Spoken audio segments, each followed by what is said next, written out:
Hello, very good evening to all of you, and welcome you all to this nest preparations. And this is Neha Srivastav.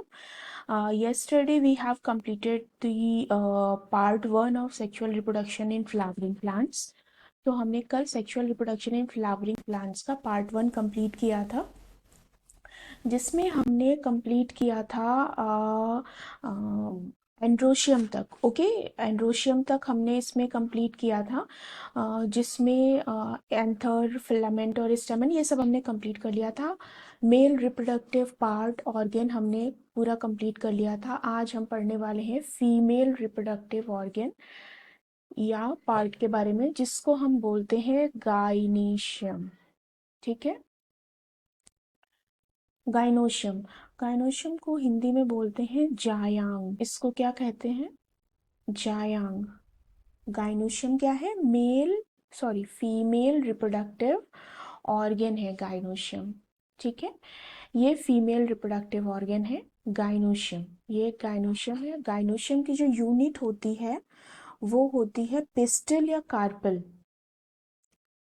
Unit होती है gynoecium की pistol या फिर carpel, यानी कि जो अंडप होती है वो गाइनेशियम की यूनिट होती है। ठीक है, गाइनेशियम के 3 पार्ट्स होते हैं, यानी कि पिस्टल के कितने पार्ट्स होते हैं? 3 पार्ट्स होते हैं, स्टिग्मा, स्टाइल एंड ओवरी। ये देखिए यहाँ पे जो सबसे ऊपर पार्ट है ये क्या है? स्टिग्मा है। ठीक है, इसके बाद स्टाइल है, फिर इसके बाद ओवरी है और ये थैलेमस है। ओके, तो गायनेशियम जो पिस्टल में जो सबसे नीचे का जो फूला हुआ पार्ट होता है, निचला जो फूला हुआ पार्ट होता है उसको बोलते हैं ओवरी। हुआ पार्ट होता है, सॉलिड पार्ट होता है, उसको क्या कहते हैं? ओवरी कहते हैं। ठीक है, ओवरी के जस्ट ऊपर एक पतली नली की जैसी संरचना होती है। देखिए यहाँ पे नली की जैसी संरचना है, इसको बोलते हैं स्टाइल। स्टाइल, स्टाइल को बोलते हैं वर्तिका। ओवरी को बोलते हैं अंडाशय। एंड वर्तिका के ऊपर एक घुंडी के आकार की संरचना होती है या फिर स्ट्रक्चर होता है, इसको बोलते हैं स्टिग्मा और इसको बोलते हैं वर्तिकाग्र। ठीक है, और जो ओवरी जिससे अटैच्ड होती है ये है थैलेमस। एंड ओवरी के अंदर ओव्यूल प्रेजेंट होते हैं, और ओव्यूल जो ओवरी के अंदर ओव्यूल होते हैं उसमें कई सारे छोटे छोटे स्ट्रक्चर्स होते हैं, ओव्यूल्स होते हैं, जिन्हें मेगा स्पोरेंजिया कहते हैं। क्या कहते हैं? Mega sporangia. ठीक है, ये देखिए कई सारे छोटे छोटे स्ट्रक्चर्स हैं, इनको क्या कहते हैं? Mega sporangia. तो ये एक हमारा फीमेल रिप्रोडक्टिव पार्ट का स्ट्रक्चर है। फीमेल रिप्रोडक्टिव पार्ट यानी कि जो पिस्टल होता है उसमें 3 पार्ट्स होते हैं। पिस्टल 3 पार्ट्स में डिवाइडेड रहता है। स्टिग्मा, जिसे हम कहते हैं वर्तिकाग्र।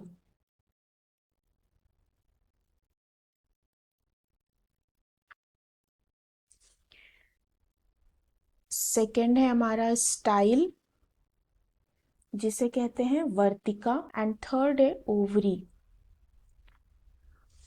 इसे कहते हैं अंडाशय।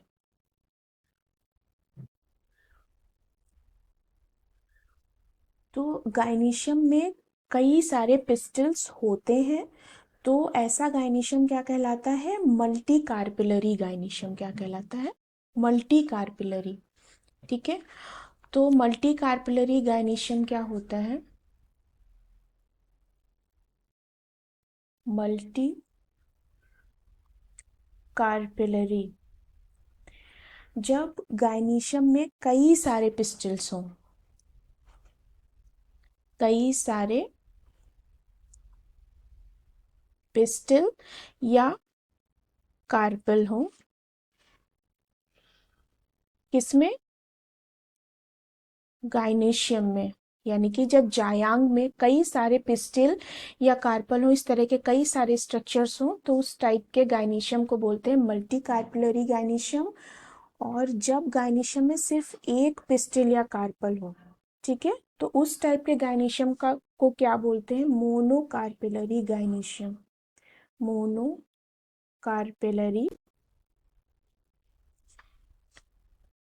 Type of gynoecium. ठीक है, तो इसमें क्या होते हैं? गाइनोशियम में सिर्फ एक पिस्टल हो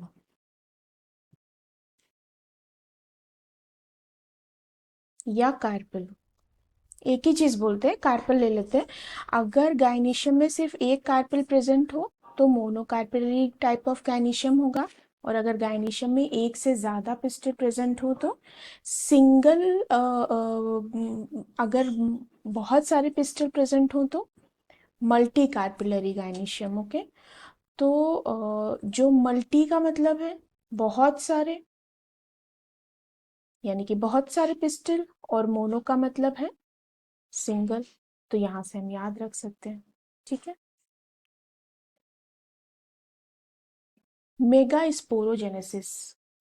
मेगा स्पोरोजेनेसिस, इसमें एक चीज और देख लेते हैं। जब मल्टी कार्पलरी में भी कई सारे कॉन्सेप्ट होते हैं, जैसे कि एक केस वो बनता है जब मल्टी कार्पलरी गाइनेशियम में एक दूसरे से जुड़े रहते हैं। ठीक है, यानी कि अगर मल्टी कार्पलरी जो गाइनेशियम है, इसमें अगर जितने भी कार्पल हैं वो एक दूसरे से जुड़े रहते हैं, तो उन कार्पस को क्या, उस टाइप के मल्टी कार्पलरी को क्या बोलते हैं? सिन कार्पस बोलते हैं। क्या बोलते हैं? सिन कार्पस। ठीक है, सिन कार्पस में क्या होता है? कार्पल एक दूसरे से जुड़े रहते हैं। ठीक है, कार्पल एक दूसरे से जुड़े रहते हैं।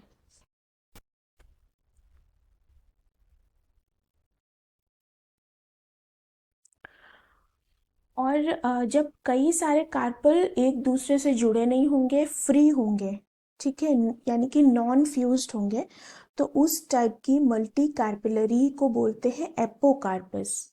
क्या बोलते हैं? दो कंडीशंस होती है मल्टी कार्पिलरी में, उस टाइप की मल्टी कार्पिलरी को बोलते हैं एपोकार्पस। एपोकार्पस कब बोलेंगे? जब फ्री होंगे, फ्री कार्पल्स होंगे। ठीक है, ओके, तो ये फिर से समझ लेते हैं। मल्टी कार्पलरी में कई सारे कार्पल्स होते हैं, यानी कि एक से ज़्यादा कार्पल्स होते हैं, कई सारे कार्पल्स होते हैं, तो उनको हम multi carpellary type of gynoecium बोलते हैं। मल्टी कार्पलरी जो गाइनीशियम होता है उसमें भी दो केसेस बनते हैं, या तो कार्पल एक दूसरे से जुड़े हुए हों तो उनको बोलते हैं सिन कार्पस, और अगर कार्पल अलग अलग हों, फ्री हों, नॉन फ्यूज्ड हों, तो उनको बोलते हैं एपोकार्पस। ओके, नेक्स्ट है हमारा मेगा स्पोरोजेनेसिस। दीर्घ बीजाणु जनन।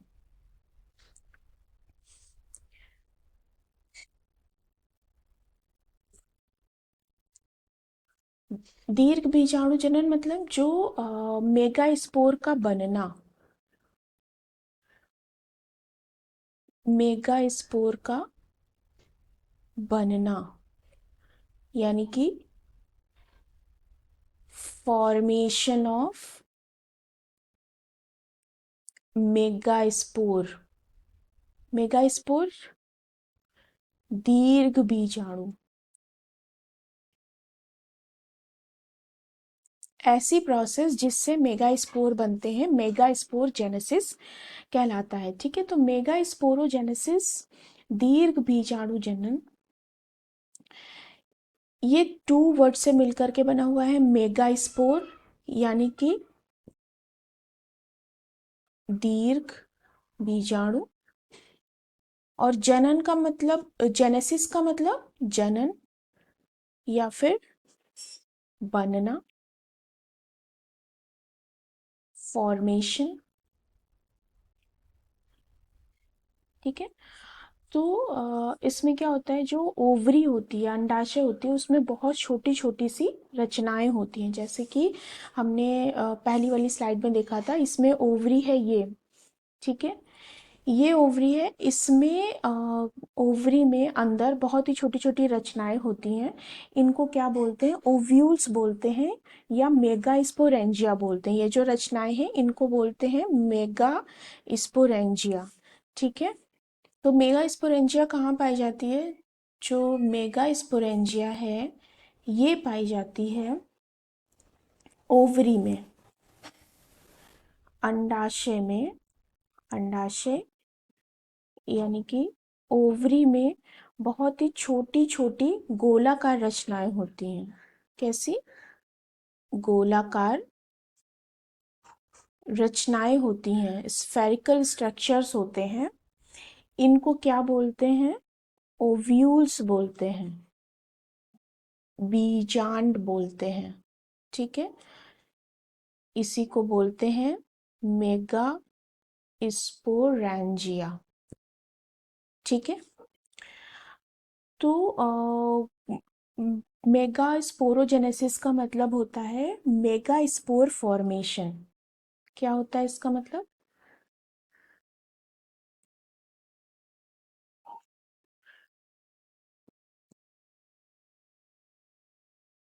फॉर्मेशन ऑफ मेगा स्पोर, ठीक है। इस प्रोसेस से काफी सारे क्वेश्चंस पूछे जाते हैं। Process of formation of mega spore क्या है ये? Process of formation of mega spore,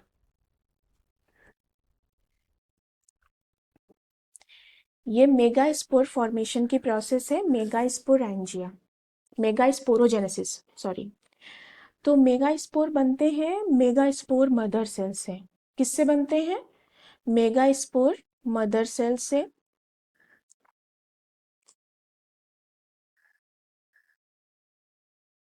ठीक है। और ये मेगा स्पोर मदर सेल कैसी होती है? 2n होती है, ओके। अब इससे क्या बनते हैं? मेगा स्पोर्स बनते हैं। और ये जो मेगा स्पोर्स होते हैं इन्हीं से क्या बनता है? एम्ब्रियो सैक बनता है, एम्ब्रियो सैक बनता है, ओके। तो अब हम ये देख लेते हैं हमारी जो मेगा स्पोरोजेनेसिस की प्रोसेस है और जो एम्ब्रियो सैक की प्रोसेस है। देखिए यहाँ पे जो मेगा स्पोर मदर सेल, ठीक है, ये एक हमारी single megaspore mother cell है जो कि 2n यानी कि डिप्लॉयड है, द्विगुणित है, ओके। ये द्विगुणित सेल है और ये पूरी सेल है और इसके अंदर एक न्यूक्लियस है। इस पूरी सेल में कितने न्यूक्लियस है? एक न्यूक्लियस है। मेगा स्पोर मदर सेल में मियोसिस होगी। इसमें क्या होगा? मियोसिस होगा। मियोसिस होगा तो एक सेल से 4 सेल बन जाएंगी, सॉरी, एक न्यूक्लियस से कितने न्यूक्लियस बन जाएंगे? एक न्यूक्लियस से 4 न्यूक्लियस बन जाएंगे, ठीक है। मियोसिस की प्रोसेस होगी मेगास्पोर मदर सेल में। मेगास्पोर मदर सेल में मियोसिस की प्रोसेस होगी तो एक न्यूक्लियस से 4 न्यूक्लियस बन जाएंगे। देखिए 1 1 2 3 4, 4 न्यूक्लियस बन गए। हर एक जो सेल होगा उसमें हैप्लॉइड एन होगा, यानी कि जो हर एक न्यूक्लियस होगा वो क्या होगा? हैप्लॉइड होगा, एन होगा। इसकी प्लॉइडी कैसी होगी? हैप्लॉइड होगी, एन होगी। और ये कंडीशन कहलाती है मेगा स्पोर टेट्राड। क्या कहलाती है? मेगा स्पोर टेट्राड, यानी कि ये जो कंडीशन बनी मियोसिस के बाद, मेगा स्पोर मदर सेल में मियोसिस हुई तो एक न्यूक्लियस 4 न्यूक्लियस बना लेगा और ये कंडीशन कहलाती है मेगा स्पोर टेट्राड। जो मेगा स्पोर टेट्राड होता है और जब हम माइक्रोस्पोर पढ़ रहे थे तो उस टाइम पे माइक्रोस्पोर टेट्राइड कहा गया था। ठीक है, माइक्रो मतलब माइक्रो, माइक्रो का मतलब मेल, उस टाइम पे मेल रिप्रोडक्टिव पार्ट के बारे में पढ़ रहे थे। इस टाइम मेगा पढ़ रहे हैं, फीमेल रिप्रोडक्टिव पार्ट के बारे में पढ़ रहे हैं। तो यहाँ पे मेगा स्पोर मदर सेल से बनेगा फीमेल, यानी कि हमारा मेगा स्पोर। ओके, तो जो अब ये जो मेगा स्पोर टेट्राड है, इसकी कोई भी 3 सेल, ठीक है, कोई भी 3 सेल डीजेनरेट हो जाएंगी। ओके, सपोज ये 3 सेल्स डीजेनरेट हो गई, नष्ट हो गई,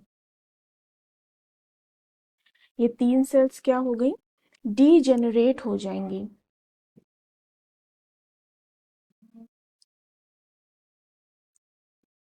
और सिर्फ ये यही एक सेल बचेगी जिसमें आगे फर्दर माइटोसिस होगा। इस सेल में आगे क्या होगा, माइटोसिस होगा। यानी कि जो हमारा मेगास्पोर मदर सेल था उसमें मियोसिस हुई थी, जिससे एक न्यूक्लियस से 4 न्यूक्लियस बने थे और ये मेगास्पोर टेट्राड कहलाया था। अब इसमें से 3 कोई भी न्यूक्लियस डीजेनरेट हो जाएंगे, कोई ज़रूरी नहीं है नीचे वाले ही हों, ऊपर वाले कोई डीजेनरेट हो सकते हैं। तो ये वाली जो न्यूक्लियस होगा उसमें माइटोसिस होगी, सपोज बीच वाली बच जाए और बाकी के न्यूक्लियस डीजेनरेट हो जाए 3, तो इसमें माइटोसिस होगी। तो एक न्यूक्लियस बचेगा, बस उसमें माइटोसिस होगी। और जब माइटोसिस होगी तो 2 न्यूक्लियस बनाएगी माइटोसिस होने के बाद। तो एक न्यूक्लियस से माइटोसिस में 2 न्यूक्लियस बनेंगे।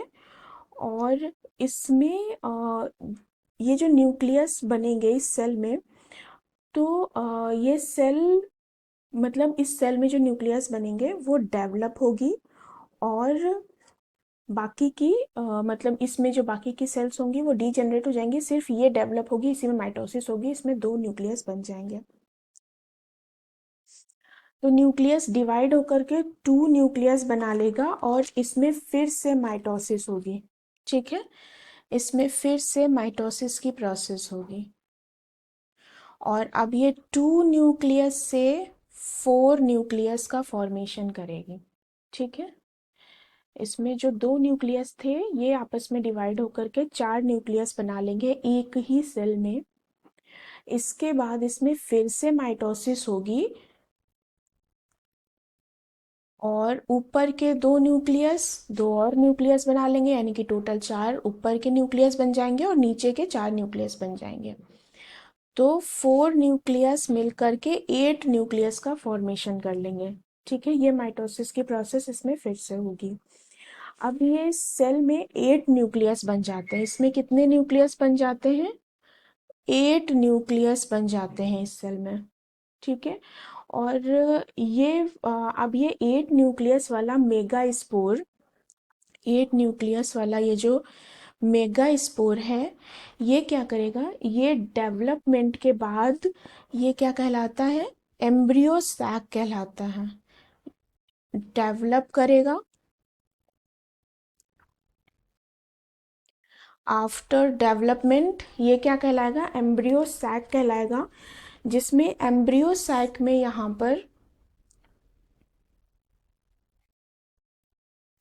पर सी इंड, या फिर इसको बोलते हैं चलाजल इंड होता है, चलाजल इंड या पोल होता है। यहाँ पे जो सी इंड होता है, चलाजल इंड या पोल होता है, यहाँ पे ये जो 3 एंटीपोडल्स होते हैं, कितने होते हैं, 3 एंटीपोडल्स होते हैं। ठीक है, और 2 पोलर न्यूक्लियाई होते हैं।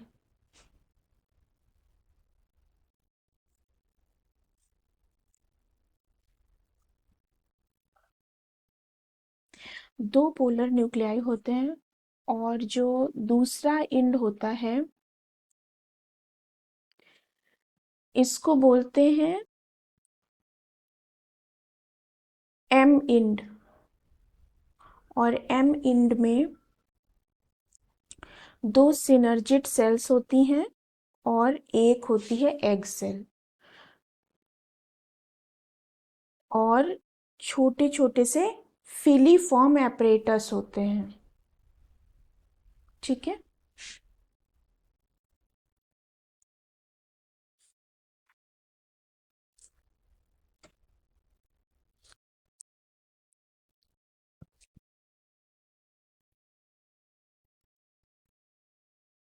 एम इंड पे ये एग सेल होती है और इसके नीचे दो होते हैं सिनर्जिड सेल्स। ठीक है। एम इंड को क्या बोलते हैं, और एम इंड को बोलते हैं माइक्रोपाइलर इंड। माइक्रोपाइलर इंड या फिर पोल, यानी कि भ्रूण कोश। एक बार फिर से हम एम्ब्रियो सैक का स्ट्रक्चर समझ लेते हैं। ठीक है। सपोज ये हमारा एम्ब्रियो सैक है, यहाँ पर ये तीन सेल्स प्रेजेंट होती हैं, इनको बोलते हैं एंटीपोडल्स। ओके। फिर बीच में प्रेजेंट होते हैं दो न्यूक्लियाई, दो पोलर न्यूक्लियस या फिर पोलर न्यूक्लियाई। इनको क्या कहते हैं, ध्रुवीय केंद्रक। ध्रुवीय केंद्रक। ओके। और इसमें नीचे प्रेजेंट होते हैं टू सिनर्जिड्स। ये क्या है, ये सिनर्जिड्स हैं।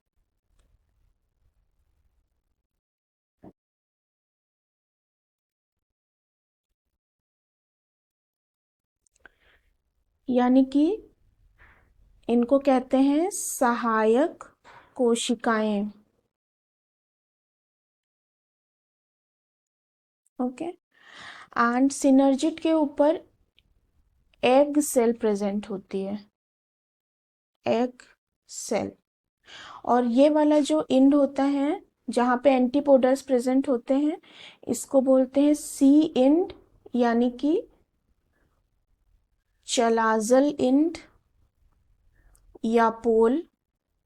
और इसको बोलते हैं एम इंड, जहाँ पर सिनर्जिड प्रेजेंट होते हैं, ये होता है माइक्रोपाइलर इंड या फिर पोल। ओके। तो जो माइक्रोपाइलर इंड या फिर पोल होता है उसमें सिनर्जिड्स के नीचे एक इस टाइप से स्ट्रक्चर्स होते हैं, इनको बोलते हैं फिलीफॉर्म एपरेटस। क्या बोलते हैं, फिलीफॉर्म एपरेटस। ओके। कंडीशन होती है एम्ब्रियो सैक की, ये एम्ब्रियो सैक है, एम्ब्रियो सैक। ये जो एम्ब्रियो सैक होता है ये कैसा होता है, ये होता है सेवन सेल्ड एंड 8 न्यूक्लिएटेड।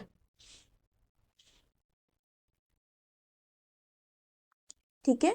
कैसा होता है, 7 सेल्ड एंड 8 न्यूक्लिएटेड। 7 सेल्ड यानी कि देखिए 1 1 2 3 4 5 6, क्या कौन कौन सी सेल, एक ये सेल हो गई, 2 3 4 5 6, और ये एक पूरी सेल, ये एक पूरी सेल यहाँ से यहाँ तक, ये एक पूरी सेल, और ये 7 सेल।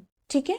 तो 7 सेल्ड हो गई एम्ब्रियो सैक, और 8 न्यूक्लिएटेड, कितने न्यूक्लियाई हैं, 1 2 3, 3 एंटीपोडल्स एंड 3 कौन से, एग सेल एंड सिनर्जिड्स मिला के 6, और 2 पोलर न्यूक्लियाई, तो 8 न्यूक्लिएटेड हो गए। ठीक है। ये हमारी जो एम्ब्रियो सैक है यानी कि भ्रूण कोश है। एम्ब्रियो सैक को क्या कहते हैं, भ्रूण कोश कहते हैं और इसे कहते हैं फीमेल गैमेटोफाइट। क्या कहते हैं? Female gametophyte. ओके। एंटीपोडल्स कहाँ पर प्रेजेंट होते हैं? सी इंड यानी कि चलाजल इंड या पोल पे एंटीपोडल्स प्रेजेंट होते हैं।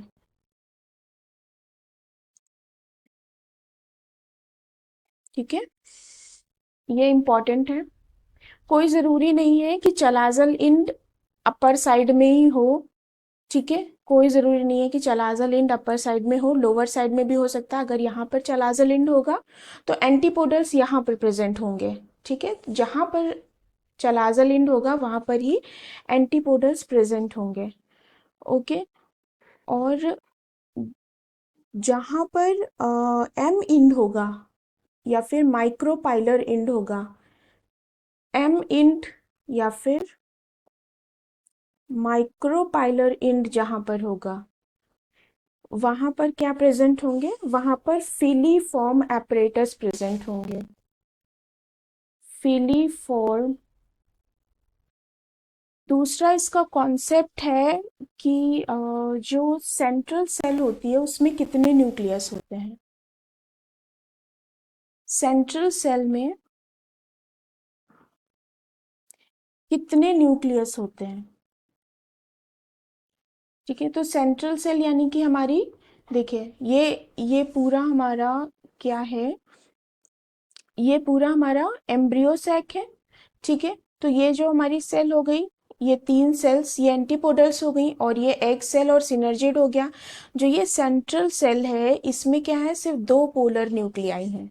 ठीक है, तो सेंट्रल सेल में कितने न्यूक्लियस होते हैं? तो सेंट्रल सेल में दो न्यूक्लियस होते हैं। कितने न्यूक्लियस होते हैं सेंट्रल सेल में? दो न्यूक्लियस होते हैं। टू न्यूक्लियस होते हैं। कौन से वाले? मिडिल वाले। नेक्स्ट इसमें हमारा कॉन्सेप्ट है कि जो एक एपरेटस होता है उसमें कितनी सेल्स होती हैं? एक एपरेटस में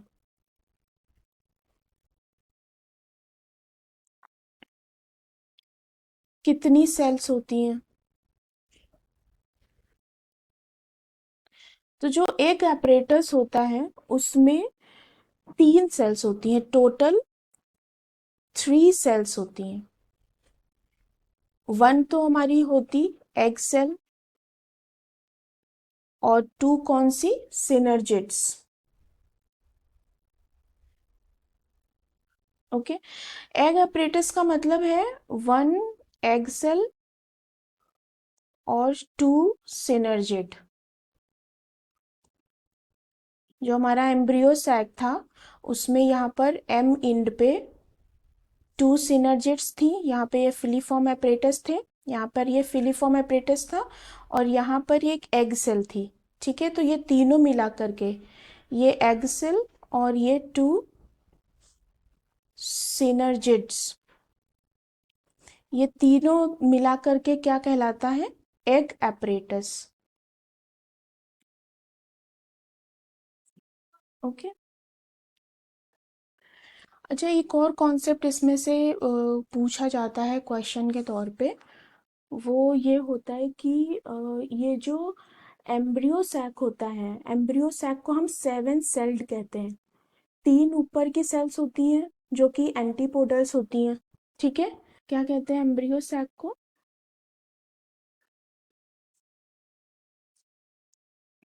सेवन सेल्ड कहते हैं।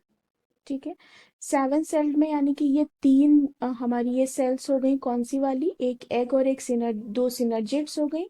और ऊपर की साइड पे यानी कि सी एंड पे होती हैं एंटीपोडल्स।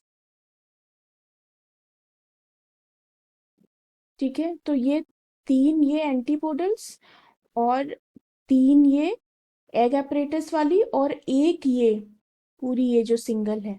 ठीक है, तो ये एक, तो ये टोटल मिलाकर के 7 सेल्ड होती हैं, 7 सेल्ड स्ट्रक्चर्स होते हैं, और 8 न्यूक्लिएटेड होती है, 8 न्यूक्लिएटेड होती है एम्ब्रियोसैक। इसका मतलब 8 न्यूक्लियस होते हैं इसमें, 3 ये आपके, ठीक है, और 3 न्यूक्लियस होते हैं एंटीपोडल्स के, और 2 न्यूक्लियस होते हैं polar nucleus, polar nuclei, polar nuclei, ठीक है। तो ये 8 हो गए। ओके, नेक्स्ट हम पढ़ेंगे फंक्शंस ऑफ फिलीफॉर्म एपरेटस, वो हम नेक्स्ट क्लास में पढ़ेंगे। थर्ड लेक्चर जो होगा हमारा sexual reproduction in flowering plants, वो हमारा लास्ट लेक्चर होगा। उसके बाद हम नेक्स्ट चैप्टर स्टार्ट करेंगे। Thank you for watching. अगर आपको ये लेक्चर अच्छा लगा हो, समझ में आया हो, तो वीडियो को लाइक शेयर एंड सब्सक्राइब कर दीजिए।